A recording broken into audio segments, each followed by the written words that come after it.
ক্ষুধার রাজ্য পৃথিবী গদ্যময়, পূর্ণিমার চাঁদ যেন ঝলসানো রুটি। কবি সুকান্তের ভাষায় ক্ষুধার্তদের যে ব্যথা তার সঙ্গে কোনো কিছুই তুলনা চলে না। পৃথিবীর সর্বত্র রয়েছে কত শত দেশ ও নগর, এক এক জীবনের রূপ যেখানে এক এক রকম, তবে সবখানেই দারিদ্রতার কষ্ট একই রকম যন্ত্রণার। এই প্রকৃতির নিয়ম একদিকে যেমন সভ্যতার ধ্বংস চলে, অন্যদিকে চলে বিনির্মাণ। এ কারণে দেখা যায় কোনো দেশের নাগরিকেরা যখন অর্থ খাদ্য সুখে দিন কাটাচ্ছে, আবার সেখানে আছে অনাহারী মুখ। পৃথিবীতে এখনো খাদ্য সংকট রয়েছে। এই সংকট কাটাতে কত উপায় না খুঁজে ফেরে মানুষ। ক্ষুধার তাড়নায় জীবন বাঁচাতে মাটি খাচ্ছেন হাইতির অধিবাসীরা। ঘটনাটি কোনো রূপকথা নয়। কিউবার পূর্ব দিকে ২৭,৫৭০ বর্গ কিলোমিটারের এই দেশের জনসংখ্যা ১,১০,০০,০০০।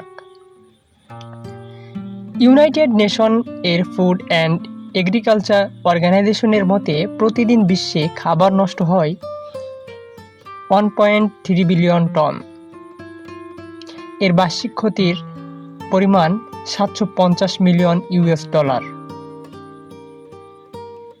সংখ্যাটা নেহাত কম নয়। হাইতির মানুষের মাথাপিছু আয় $2 কম। দেশটির মানুষ চরম দরিদ্র সীমায় বাস করে। পুষ্টিগুণ সম্পন্ন ভালো খাবার হাইতির অধিবাসীদের কাছে স্বপ্নের মতো। পেট ভরিয়ে কোনো মতে বেঁচে থাকতে পারলেই তারা তৃপ্ত।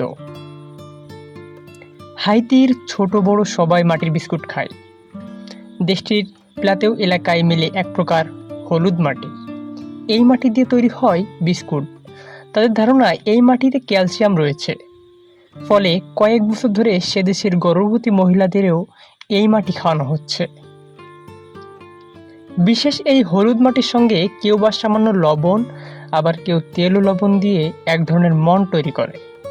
সেই মন দিয়ে বিস্কুটের মতো বানিয়ে রোদে শুকানো হয়। শুকানোর পর সেগুলো খাওয়া হয়। স্বাস্থ্যের দিক থেকে বিষয়টি মারাত্মক ক্ষতিকর। এটি চিকিৎসকরা বলেছেন মাটিতে হেলমিট নামক ব্যাকটেরিয়া জন্মে, যা অপুষ্টির কারণ। কয়েক বছর আগে এনবিসি নিউজের এক প্রতিবেদন তৈরির সময় খেয়েছিলেন এই বিস্কুট।